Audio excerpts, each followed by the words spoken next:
not admitted without parents or guardian.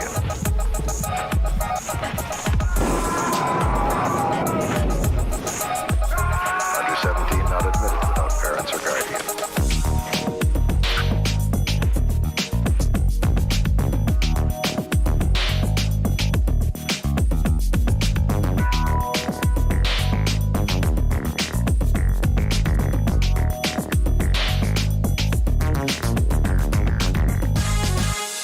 Under 17 not admitted without parents or guardian. In 1975, he became Hollywood's biggest star. And in 1978, just when you thought it was safe to go back in the water, he resurfaced. This summer, for the first time, the terror of Jaws will not stop at the edge of the screen. The all-new Jaws 3D, rated PG. Now playing at a theater near you. Now playing on tonight's Drive-In Asylum double feature. Hi, fans of fantastic films. Welcome once again to our weekly program with me and Sam Panico. Where are you, Sam? That way. And in the top square is Mike Justice. Thank you, Mike Justice, for being on the program. You're very welcome. Can you hear me? Yeah, you sound great. You sound like Johnny good. Bravo. Okay. Jaws 3. Yeah. Let's start there. Why not just dive right in? Jaws 3D. Your thoughts about the first time you saw this movie? I really liked it. So when I was a kid, I really loved Jaws 3D. And I'd do stupid things like tape recorded it off the TV, and then my friends and I would act it out. And I'd be like, okay, you be Cindy, you be Sandy, and we're going to do this scene together and stuff. And then I think when I grew up is when I figured out that it was a really terrible movie. And then I kind of hate it for tricking me as a child in a way, you know? It's like when your parents tell you that your dog went to go live in like the doggy mansion and then you find out they put it to sleep or something. Like I'm angry at Jaws 3D for taking advantage of my naivete. Hopefully you can work through those feelings on tonight's program. Yeah, it's a therapy session for me, this show. I love that like they were going to make a Jaws 3 no matter what. And it's like they had so many ideas going into it because originally this was almost the National Lampoon Jaws movie. That was the original plan. The what is it, Jaws 3 People's Hero, which I wish it happened. It's in the Sharksploitation movie that's on Shudder right now. They actually interview a few of the folks that were involved with it, and they're like, "Yeah, we would have never been able to make a Jaws movie again." I'm like, yeah, you would have. Like you made Jaws 3 and you made the Jaws 4 after. Like you were able to make another one. Talk to the Halloween people. They can make a movie after anything. Yeah. They'll show you. And the other thing I love is like Richard Matheson was brought on to write it, and there are all these studio demands in the script. Like it needed to have Brody's sons, and it needed to have a part for Mickey Rooney. And they never checked to see if Mickey Rooney was available. So Mickey, in case you're like, wait, Mickey Rooney isn't in this movie. Yeah, he's not. Where did that come from? Did they have him under contract or something? Yeah, I think. And they were like, you know, we should put him in this. Also, Roy Schneider said Mephistopheles couldn't talk me into doing this movie. And just to be sure, he signed up for Blue Thunder as soon as he could, so he could say he was locked up into something, so he couldn't do a cameo or anything. So I never got a really clear story. So why did Roy Scheider hate Jaws sequels and not want to make Jaws sequels? I mean, the money was good. I mean, was he just like that good of an actor that he just like there was no integrity in doing Jaws sequels and it like hurt? I would argue that there's as much integrity as doing a Jaws sequel as doing Blue Thunder. Yeah. I mean, ultimately, he had to accept stuff that was a lot worse.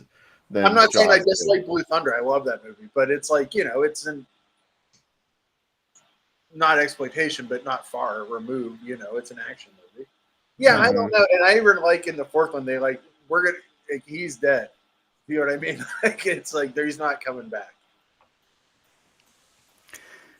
Well, so in your opinion, which is the worst movie, Jaws 3D or Jaws the Revenge? I like both of them. Are they equal? Becca has like converted me, but she loves Jaws the Revenge so much.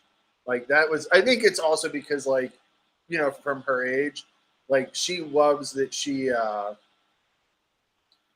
you know, when she grew up and watched it, you know, she watched The Revenge in 3D so much that they were important to her.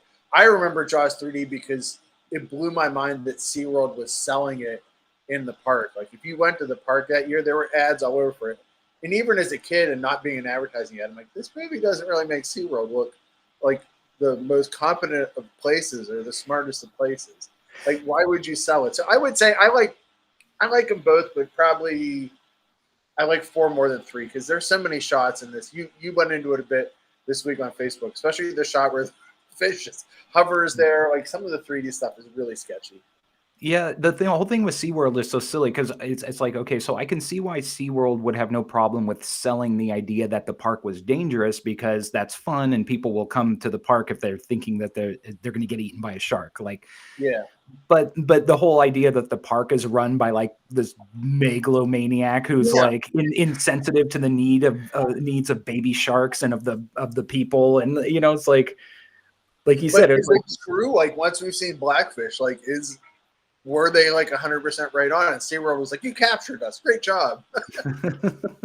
Like they're given, like, they bring in the great white hunter in this and like with explosives and like, you know what I mean? Like they also do that thing that they did in like Friday the 13th Part 8 where like all of a sudden there's a lagoon in SeaWorld that leads to the ocean or something. And it's like, no, there's not.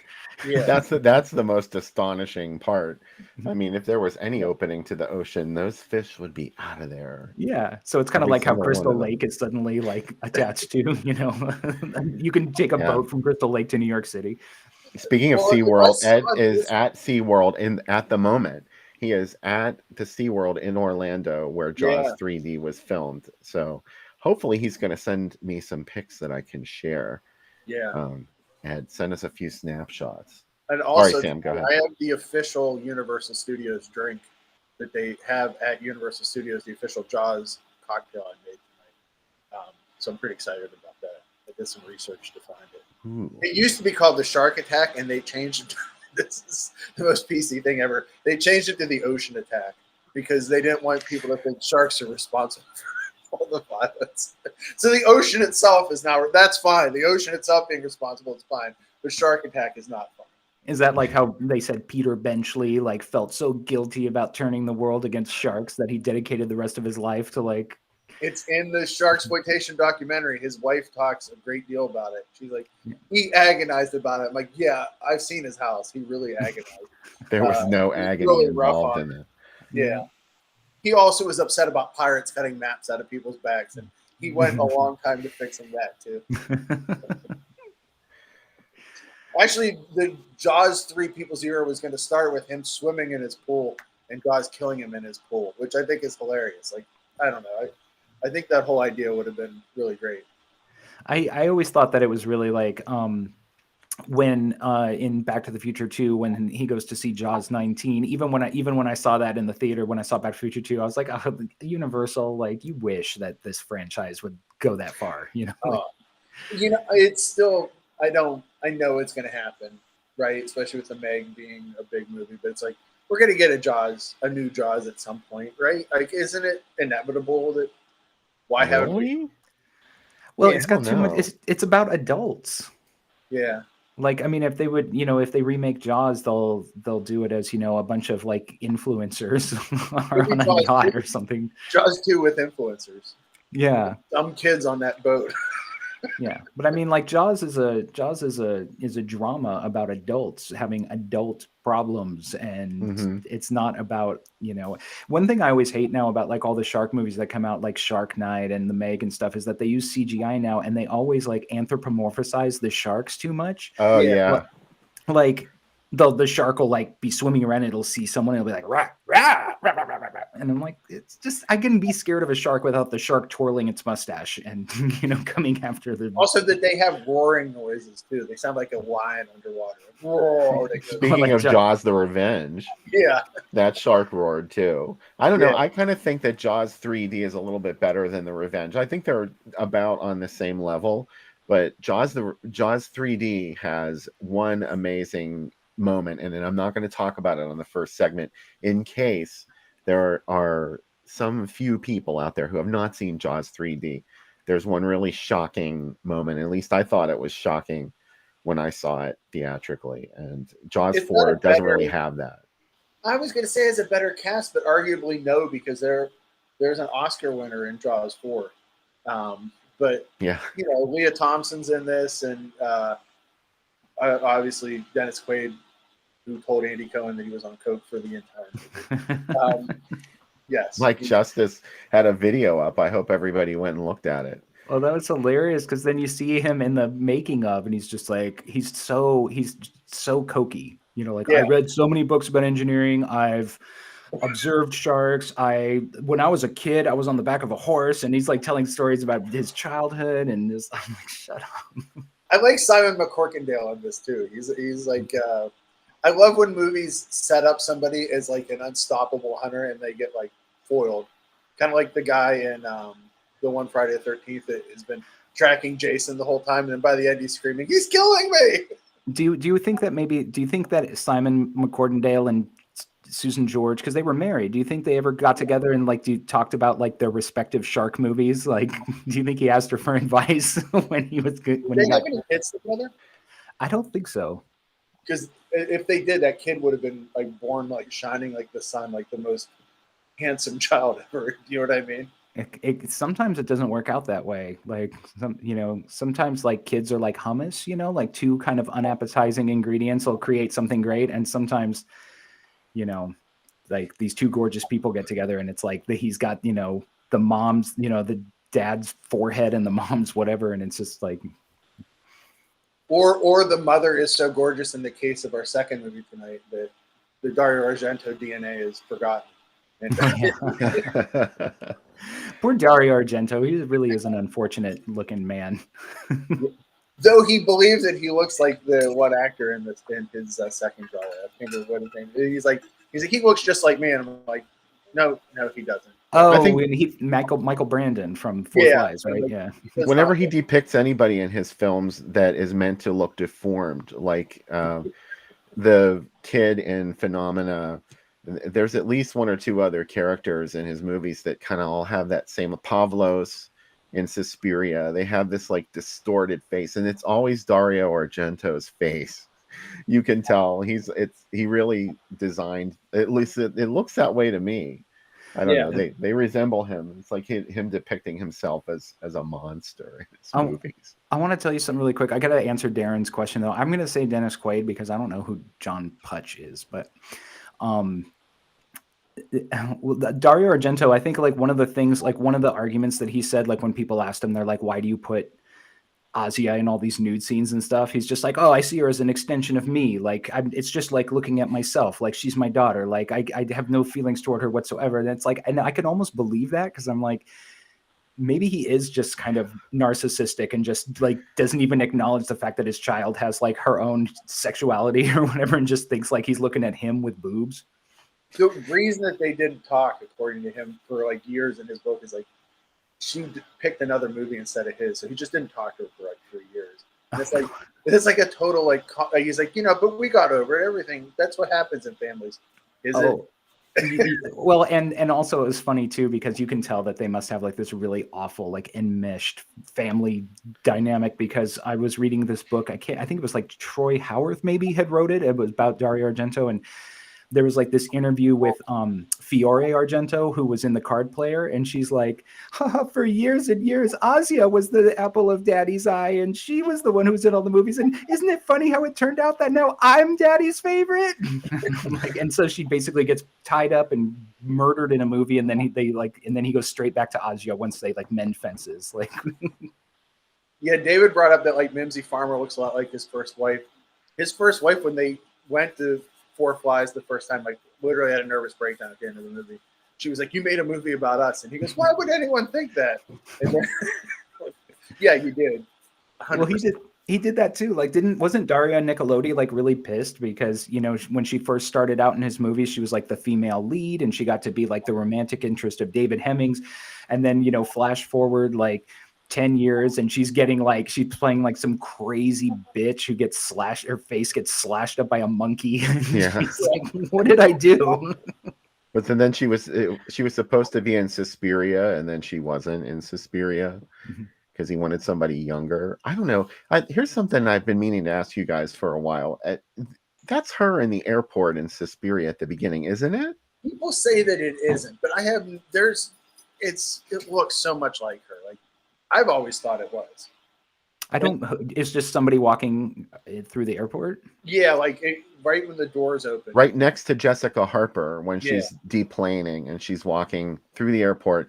There's a woman. In fact, the camera kind of like fixates on her for a minute Yeah. as if she's the one that we're following, but she's not. She's just walking right next to Susie, and it looks like Daria Nicolodi. And It probably is, right? I mean, she was around.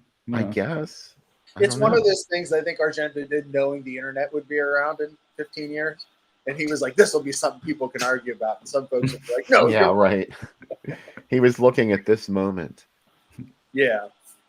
Hey, the director of this movie, by the way, back to Jaws, but yeah, let's talk Joe, more. I've been writing about Night Gallery a lot, and he art directed every episode of Night Gallery. He did a lot of work on that show in a really short budget, but his credits are crazy. As like he worked a lot with he directed one episode of he directed this is the only thing he directed. He did second unit on Jaws 1 and 2, but his art direction stuff, he did Sugarland Express with Spielberg, Scream Pretty Peggy, the TV movie, the TV movie remake of Double Identity.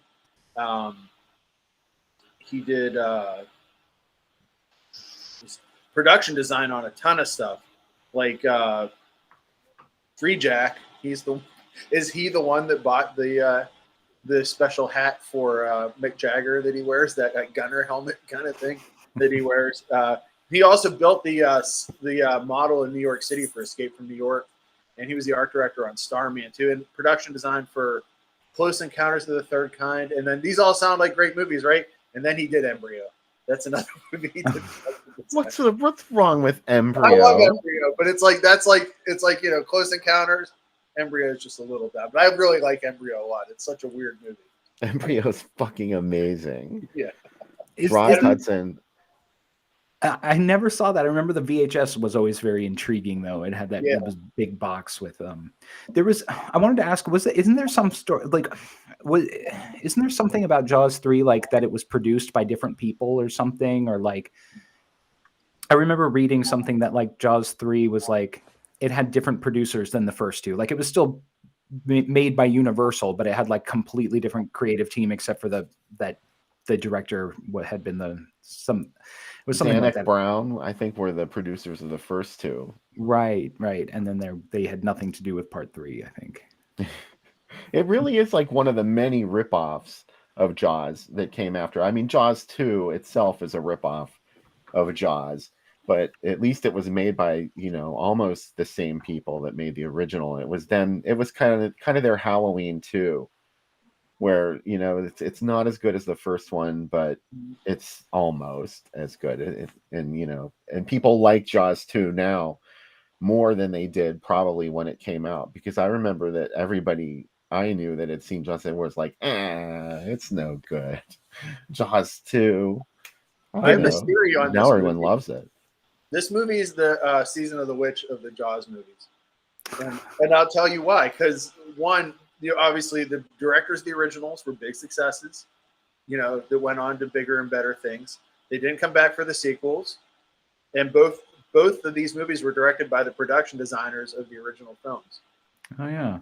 And they also moved the location to a completely different city, and they tried to do something completely different. And both were really hated when it came out. Yeah. So a lot in common. Everybody loves Halloween 3 now. Nobody likes Jaws 3.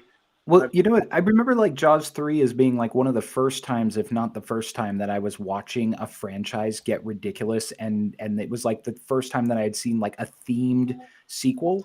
Yeah. Like, like, hey, this time it's in 3D and this time it's at SeaWorld. And it wasn't, and years later that would be second, they'd have Final Destination 3. This time it's on a roller coaster, and stuff like that. But Jaws 3 was like the first time that I remember them doing it. Like they would do it with James Bond. Like they'd be like, this is the moon one. This is the one where he's on the Golden Gate Bridge. But those really weren't sequels, right? The James Bond ones were also sold really big on like the stunt. Like this time a car will jump 110 feet.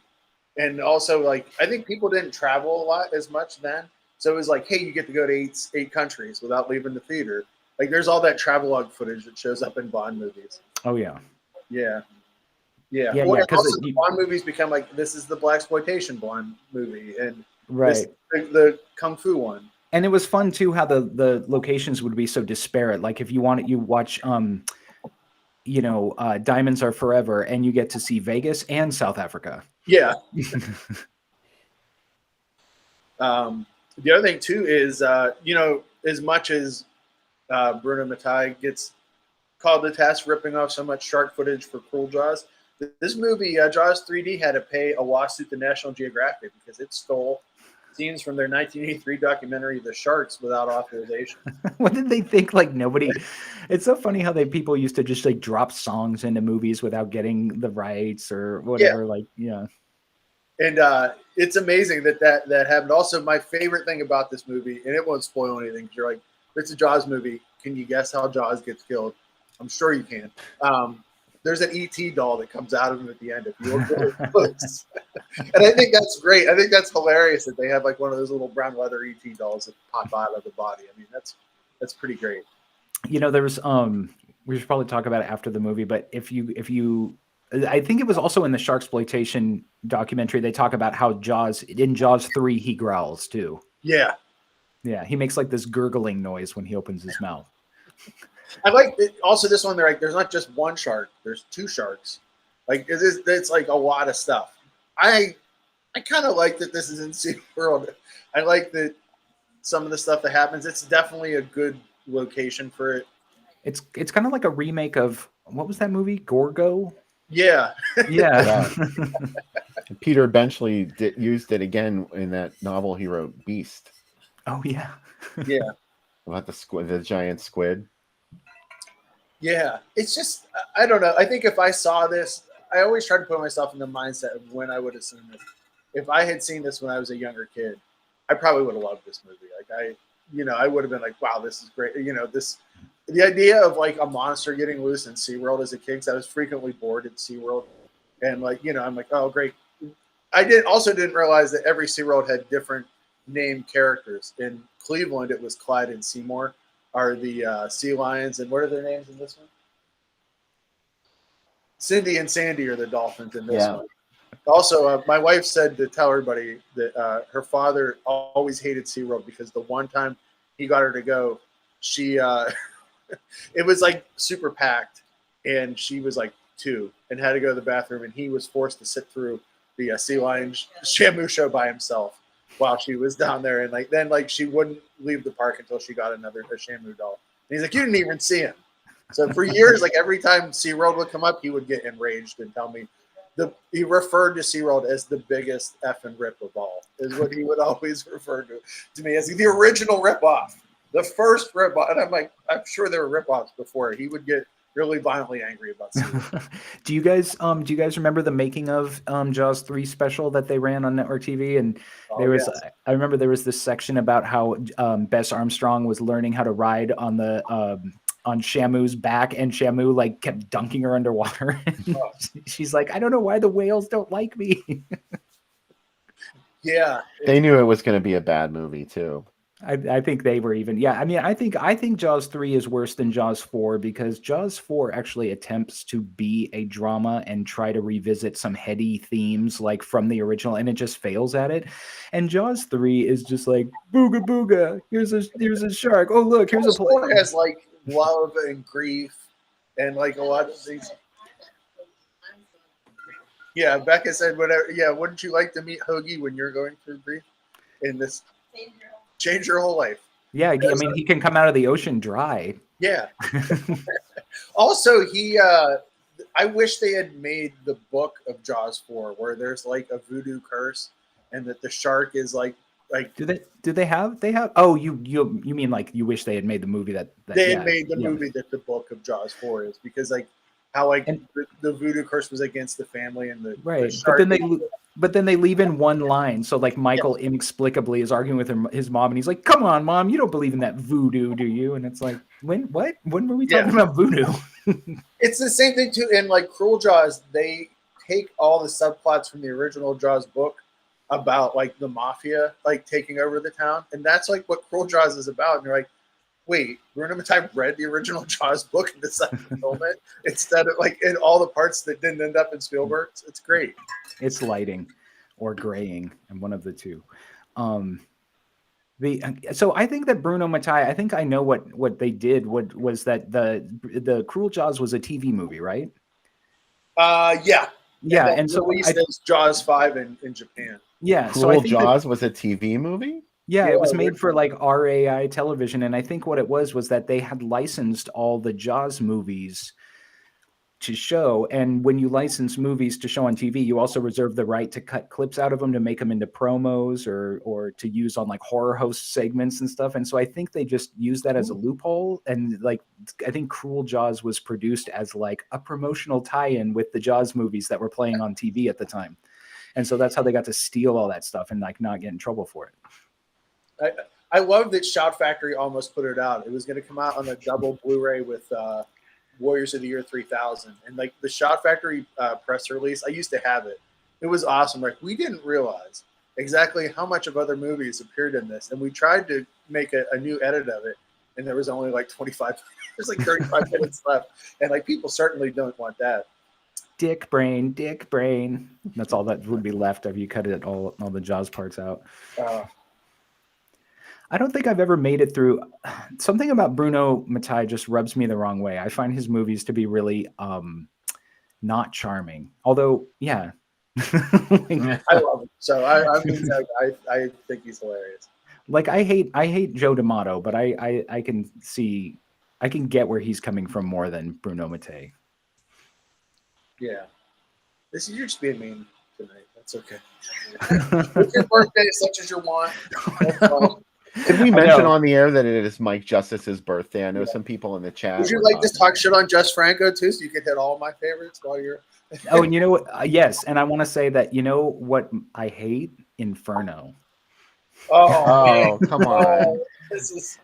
That's such an obvious attempt. You got to come up with something better than that. No, I did. I remember once when I very first started watching the show, I said in the chat that I like thought Inferno. I didn't even say I hate Inferno. I was like, I don't know. I don't think Inferno's that good. And Sam said like he's like I've never like threatened violence, but like I'll pile drive you if you say that again or something. I did. I wouldn't. He means it too. I wouldn't pile drive. I know. I am fully able to admit that the majority of stuff that I like is indefensible, and that's okay. That's what movies are all about. I like Jess Franco. I like Jess Franco, although Jess Franco is like when he's bad, he's bad. I can fully admit that, especially like some of his later movies are like, hey, I got a conference room at a hotel and a video camera and 3 girls. It's a movie about vampires. Is it right? Yeah. Oh, here we go. Oh, I'm so excited for these ads because I know that this is like a major, like usually it's like, you know, Film Ventures International or something. And this time it's like, hey, this is a real major multinational company putting out Jaws 3D. Hopefully they'll have some ads. Anyway. Yeah, so don't get too excited because this ad campaign is really kind of boring. But they made sure to put all new in the ad as if you know, I could see how some people could see that and be like, oh, they're reissuing Jaws, only now it's in 3D. So maybe that in this case, it makes sense. They did that with Halloween too, as well. Like they used to always put all new. Like was the concept of sequels like not a thing yet or something? Everybody had seen Boogeyman too, and they were like, I don't think I'm not going to do this shit again. And people got offended by that kind of thing back then. That's why it always amazes me when companies like Hallmark releasing that kept putting out the same movie over and over again with a different title. I mean, I could imagine that people were really angry about that. In my family, there was an attitude that like if you went and saw a movie, that was it. Why go see it again? You've already seen it. And that was really kind of the attitude that everybody had, I think, about movies. Like in this, like I'm talking all the way back to the 70s. But you know, I don't know. Like I would go back to see a movie in the theater over and over again. Yeah, my mom was really intolerant of me watching movies over and over. Like she didn't get it. It was almost on principle. She was just like, that's stupid. Although, she would, buy the, when, Blazing Saddles came out on tape, like she watched that like 27 times. So. No, what's his name? The Troll 2 guy made that, right? I mean, just Bruno Mattei just shot the scenes where he punches holes through people. Yeah. I love that movie, though. I'm sure everybody knows. I bring it up quite a fair amount. We've done that on the show. Yeah, we did. It has my favorite Italian line in it. He's like, what happened to you? He goes, I guess I got molested in the little boy's room. That's one of those movies where I'm like, I don't think the actors thought that anybody was ever going to see it. Yeah. Like, so they just were just, I can't wait to meet Tara Buckman at that show in Baltimore and ask her exactly that. Like, what were you thinking? Let's talk about the third dimension, Bill. This is from Pittsburgh. Oh. Showcase East and North. And West. The rainbow. What the hell was the rainbow? Yeah. Where was the rainbow? Rainbow Village Shopping Center. Wherever that rainbow. Cinema World was another. It was another one that was in the shopping plaza, like a strip mall somewhere, I think. Rainbow Village was in White Oak, Bill. I actually know where it is, but that's crazy that I didn't know that they had a theater there. And it had to have been pretty major to get Jaws 3D, right? Yeah, it was on Lincoln. It's on Lincoln Way. Yeah. Right up there with the showcase, the rainbow. Wow. I don't know. There's a theater there. That's wild. Oh, that's cool. It's from Cleveland? Richmond? I'm not sure. Kentucky, maybe. No. Anyways. I like what they did with the perspective of the 3D in these. Oh yeah, they weren't fooling around. Yeah. This was a Universal film. Oh my god. Oh my god. Yeah, Sam, this is for you. Yeah, wow. But I don't even get that pairing because Jaws 3D is like a PG rated, like it's pretty much almost like a kids movie, and then Gates of Hell. Well, they weren't paired. They were just both showing there at the same time. There were two screens at the Fulton. One was the Fulton Mini. Well, so, I want it to be a double feature. Damn it! Gates of Hell was probably at the Mini, and Jaws 3D was on the big screen. What Star Chamber is that? Like a Michael Douglas movie where it's like the Punisher kind of, where there's like a whole bunch of judges that have come together to do vigilante acts. How about, can you imagine Return of the Jedi and Krull, where they're like, hey, Jedi sold out, and they're like, I guess we'll wait till 4:30. I'm like, we can go see Krull if you want to. And they're like, nah, it's cool, we'll wait till 4:30. I've never seen Krull. I really like Krull a lot. It's another Becca favorite, so I'm just making fun of it. It's very much a Star Wars, but trying to be a Star Wars movie. Well, I thought the video looked weird, like the monster face on the video box. Oh yeah, yeah. And the glaive, Risky Business. I never got that movie. What movie? Risky Business. Oh. I was like, I don't understand this. This must be a straight guy movie. I would pick Vacation any day over that movie. I love Vacation, so. I always got annoyed, like that kind of Risky Business, like that kind of screwball where the guy's life is turned upside down by this like provocative female with like no boundaries, I always just got annoyed with her. I'm just like, bitch, get out of his house. Yeah. Get Crazy playing in a theater's wild too, though. That's pretty awesome. Yeah, someone called that out already. Yeah, I love that. Yeah, it did. We went back to that one. Okay, here's something new. Here's some more contemporaries. War Games. I thought that was 84, but apparently not. Yeah. They opened up the Disney Vault for Snow White. So there it is. For the last time on the big screen. Yeah, you'll never see it again in your lifetime until they told VHS. That's still when it wasn't coming out on. None of this was coming out or even playing on TV, so it's a big deal.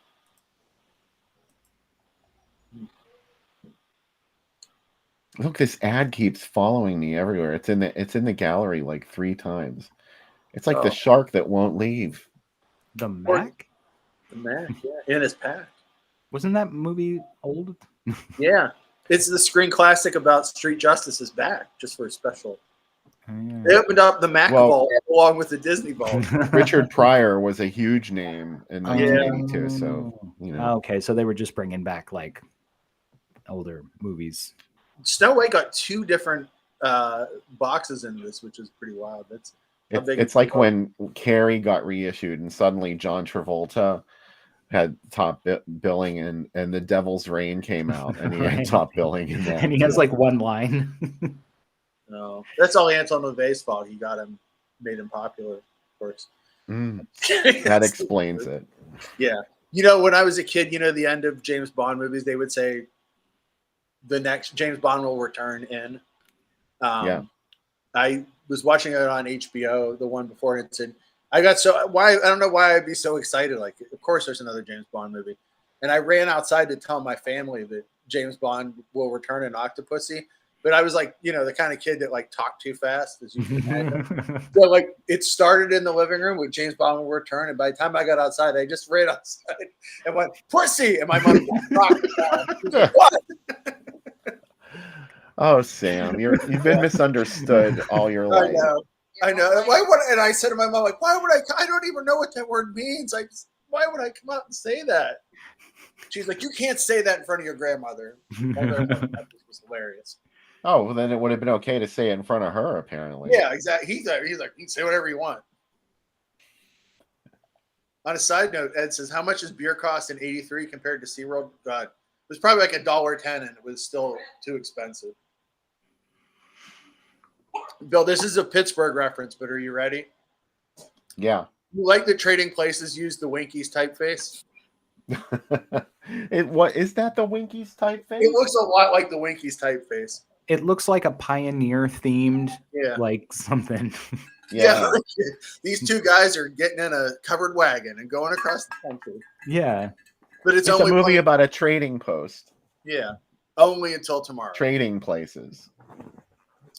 Yeah, trading. We got furs, and we're going across the country and trading them. Like what was the last movie that John Candy made where it was Wagons East? That's what it looks like. How sad that I instantly said I really never left the house as a child. The last movie John Candy made. Yeah. I love that someone was like, you know what, just cut the fucking head out of the shark and glue it in. Yeah. We've already fucked up Trading Places. Let's just go with it. The Fox. Oh, I love this ad though, Bill. This is a big shark in this movie. It's 36 feet long. Yeah. That's ridiculous. I mean, I don't even know if that's early Megalodon appearance. I don't even know if that's a thing. Like, Yeah. I don't know if they can get that big or. No. Well, in I the book of Jaws 2, they said that the shark was 40 feet long. Oh. Really? Which I was like, okay, then how is it able to hide? You know, like- Yeah. No wonder it's eating everybody. Well, isn't it the most dangerous hiding place, man?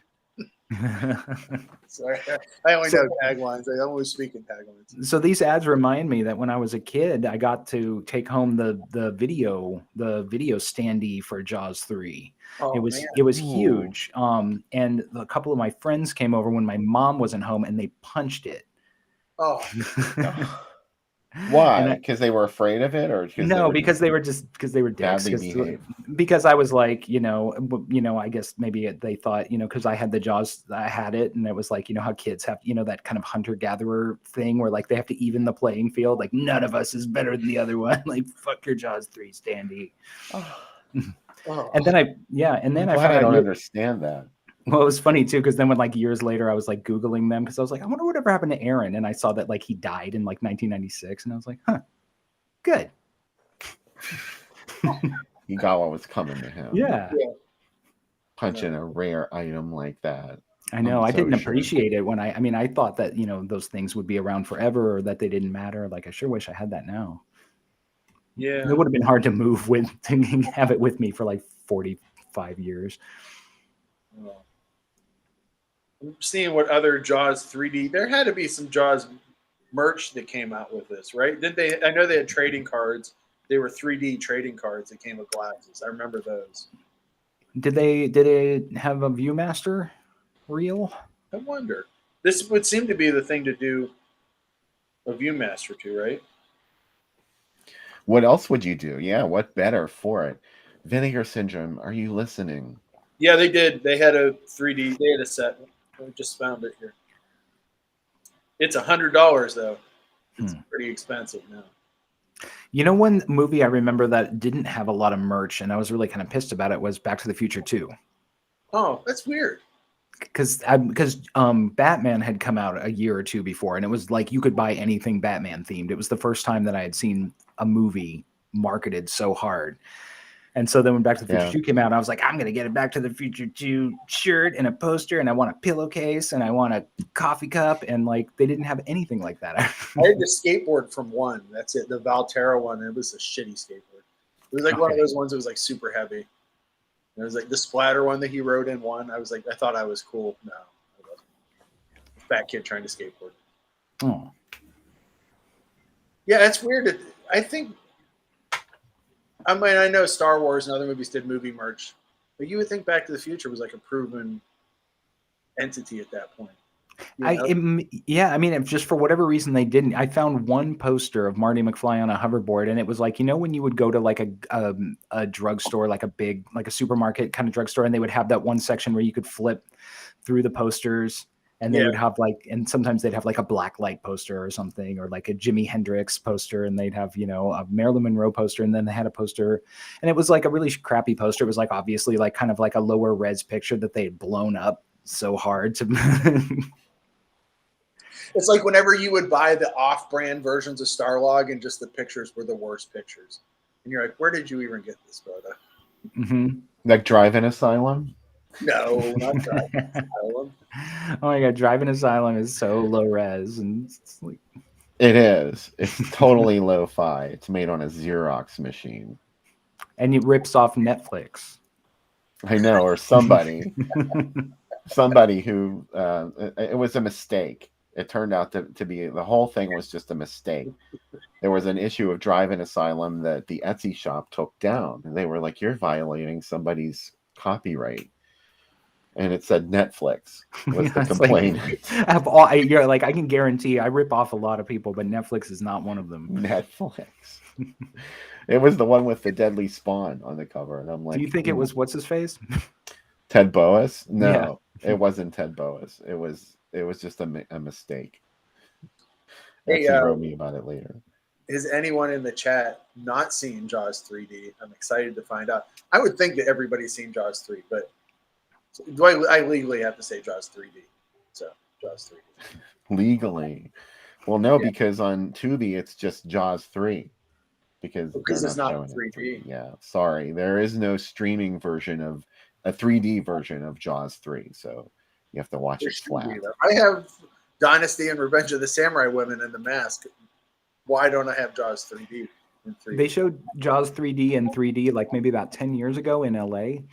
And I remember they were saying like, oh, Bess Armstrong can't make it because she's busy working on a project. And I'm like hell she is. And I went to her IMDb and I'm like, she's not working on anything. And then like...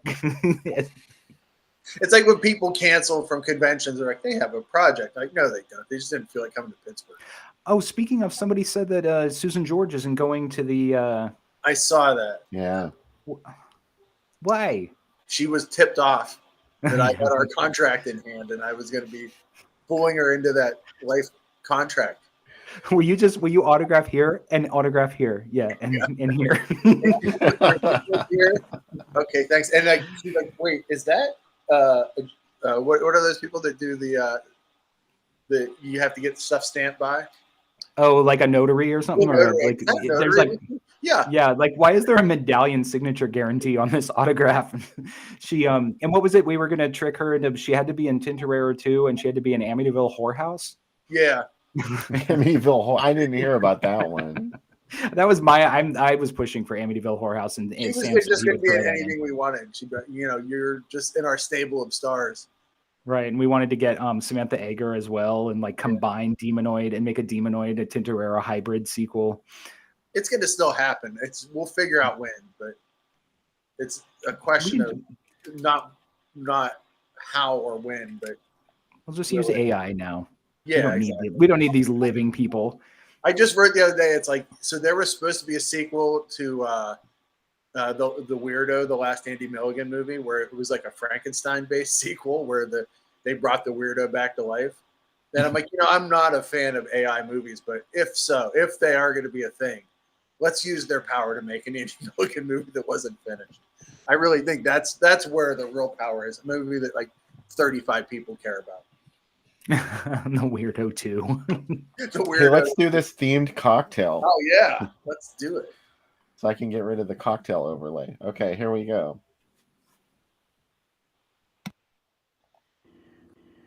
Who's ready for 3D shark movies? Hey everybody, welcome to the Drink for Jaws 3D. And guess what? This recipe is direct from Universal Studios. It's called the Alcatraz Attack or the Ocean Attack. It was originally called the Shark Attack. I think they changed the name of it because they were worried, that sharks are endangered because of Jaws. Should have been called SeaWorld Massacre. Some SeaWorlds have drinks. I looked at their drinks. I think it's weird that there's alcohol at SeaWorld. So it feels like SeaWorld's an educational experience, and the alcohol is just there for dads that don't want to be there. So they can just get loaded up all day on really expensive sugary drinks. My dad said SeaWorld was the biggest rip in the world. Worse than Disney World. Worse than... That's a long story. I'll explain it on the show tonight. Oh, please do. We got the Shark Attack, though. This one has a lot in it, but it's going to be fun. 2 ounces of Malibu. 1 ounce blue curacao. That's going to make our ocean. We got pineapple juice. We got Starry, which is 1 ounce of Starry. And then we got the grenadine. And we got cherry. And we got gummy sharks. Come on. Where'd you buy your gummy sharks? Bottom of Dollar General. Your favorite store. Favorite store. My wife won't go there with me. But they're more like gummy dolphins. Cindy and Sandy. Yeah. So, anyways, let's put it all together. So you're going to first shake up the rum, curacao, and pineapple juice together. And then you're going to add this after. We have a little extra, but that's okay. I accidentally mixed the pineapple and It's okay. the soda already in. That's okay. So let's do, this is your Malibu. This is your balls. This is your blue curacao. We got the ocean. Put the ocean in there. And let's do the pineapple juice. And that's going to give us, it's got a really good taste. And when they do this in Universal Studios, they actually have a shark head that has the grenadine in it. And the shark head squirts the blood into the water. We're not going to be that fancy, but somewhat fancy.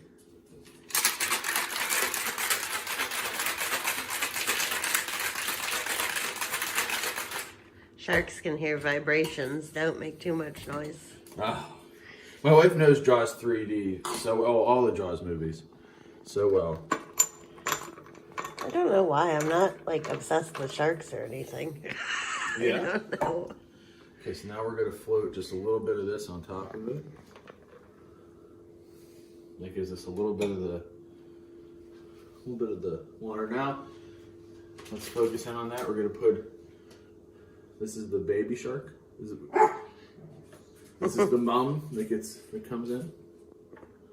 This is the one from Jaws 4. And that's Hoagie.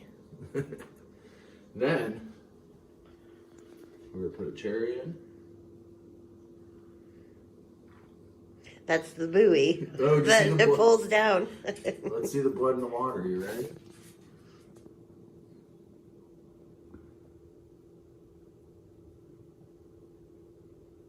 Oh, I see it. It's at the bottom. Cool, huh? So there you go. There's a little bit on the top too. It's like you know what should happen? I should be like in the first movie. I'm just not paying attention to chumming the water. I'm just like, and all of a sudden, it's right there. Ah. Anyway. I think this is my favorite drink we've made. Yeah, so Pazuzu to everybody. Let's enjoy a little bit of Jaws, a little bit of the tour, what do you call it, the amusement park experience. Pazuzu. That one had sound effects. So cheers to all of you. And to you, Mike Justice, for being on the program tonight. Happy birthday to you. Thank you. And thanks to everyone who said happy birthday to me earlier. I would have clicked the like on each of yours, but I can't multitask. I did wear swim trunks for that too. Dude. That was my SeaWorld outfit. That's what I would have worn. Is I would have done one of the shows. Yeah. Yeah, I noticed that too. I love the camera work, by the way, Becca. Thank you so much. The drink segments always look fabulous now. And so far, no accidents. No live on the air accidents, anyway. No, it's been good. She Do you sets up remember- all the stuff too. Do you I remember missed what the episode ghost, that though. was? We have to go back and find that clip. Yeah. I miss though. Remember, was Sam how you when you would do the live segments, there would always be that light, that ghost in your kitchen. Oh yeah. Yeah, like I missed the ghost, but otherwise it's cool. We found out that someone overdosed in our basement, so that's what that ghost might be. In your horror basement? Yeah. While Like, you to were death? there? No, years ago.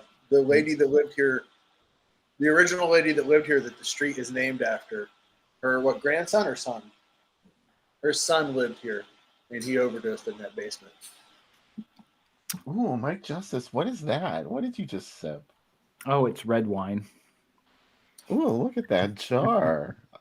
I know. I break all my wine glasses. Every time I have a wine glass, it'll end up. I'm like a bull in a china shop. So I drink out of jars now because it's the only thing that I can't break. Wow. They had You could jars probably of- throw that against a brick wall and it wouldn't break. Well, went I think to a it's kind of concert. like it's very. I mean, Sam, tell him this is authentic Italian, right? To drink out Yeah, it of. is 100%. Yeah. Yeah.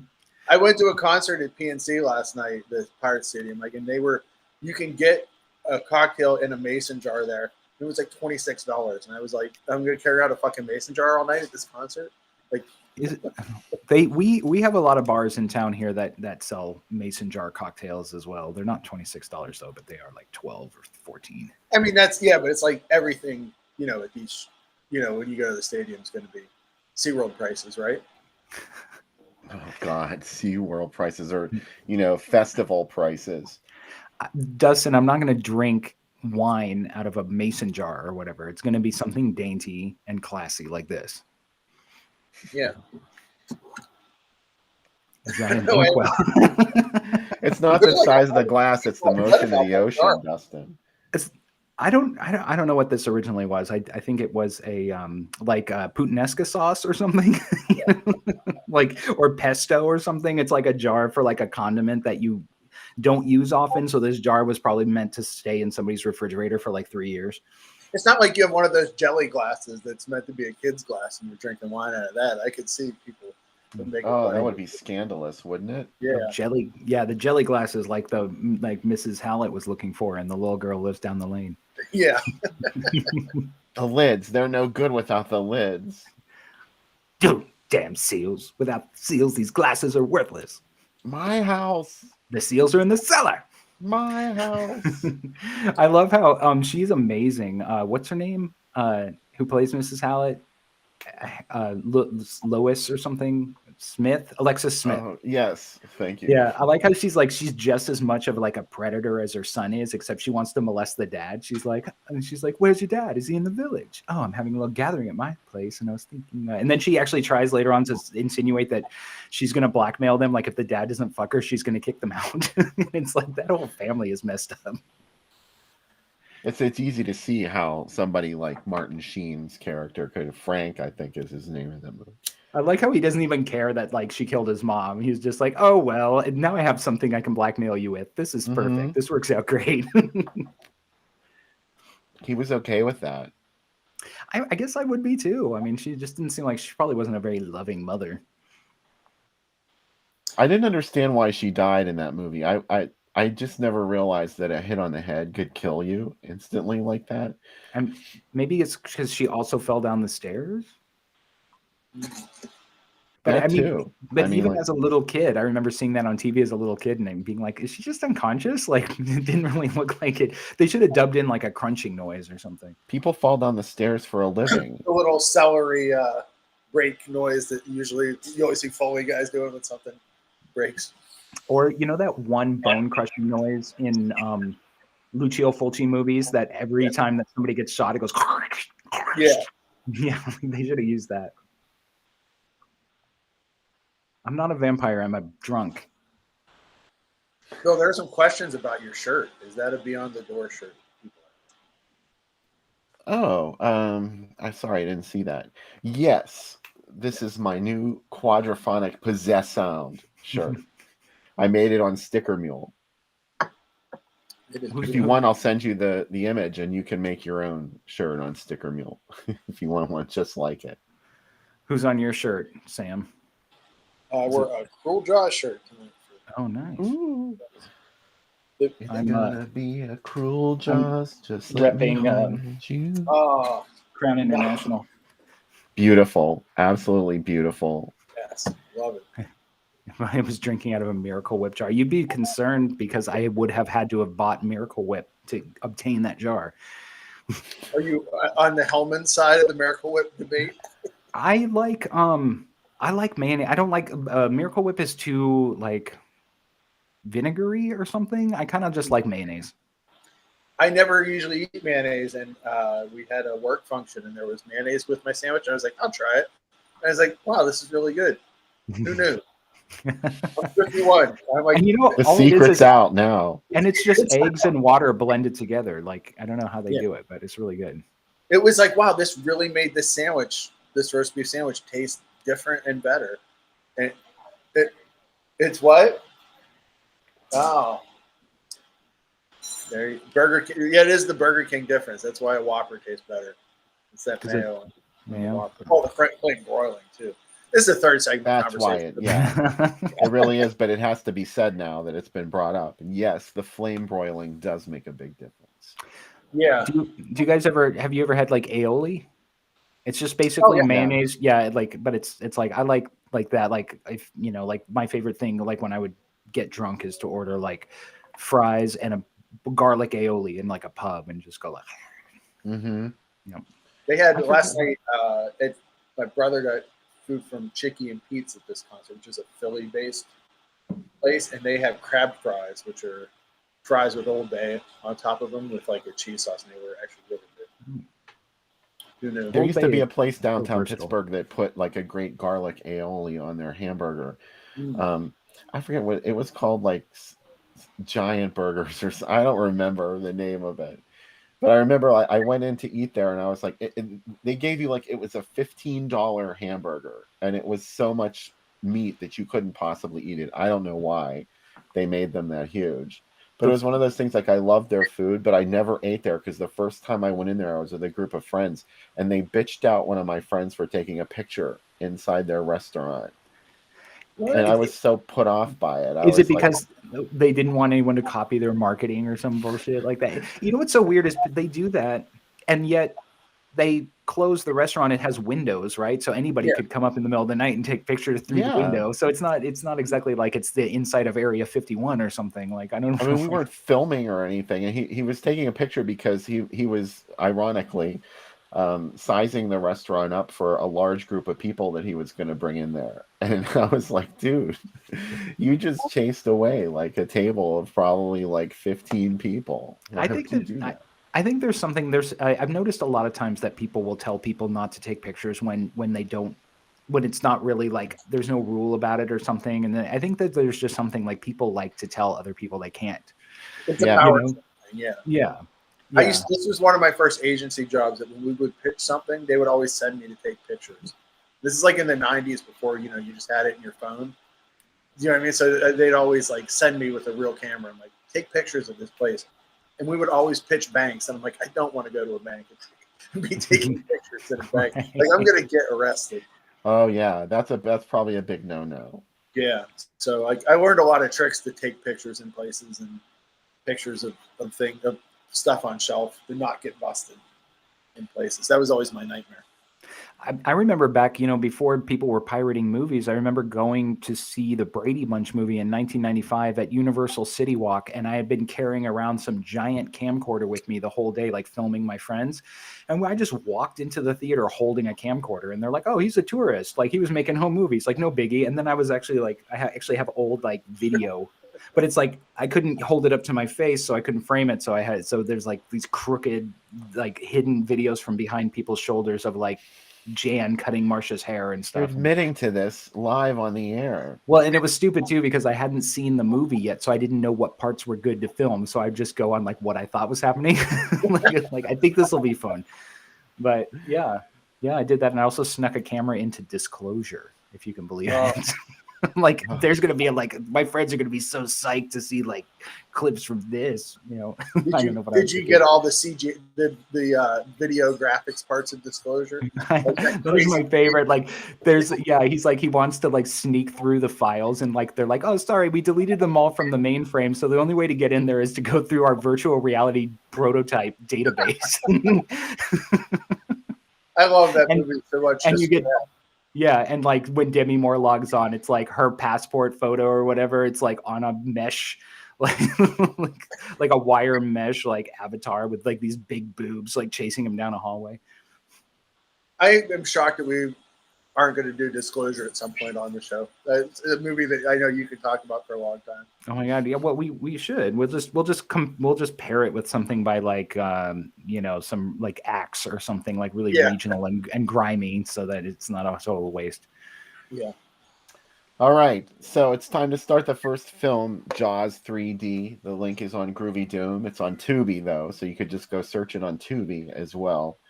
Hey, one last thing, though. In the third segment, I will have a giveaway from Well Go USA. I will have two Blu-rays to give away.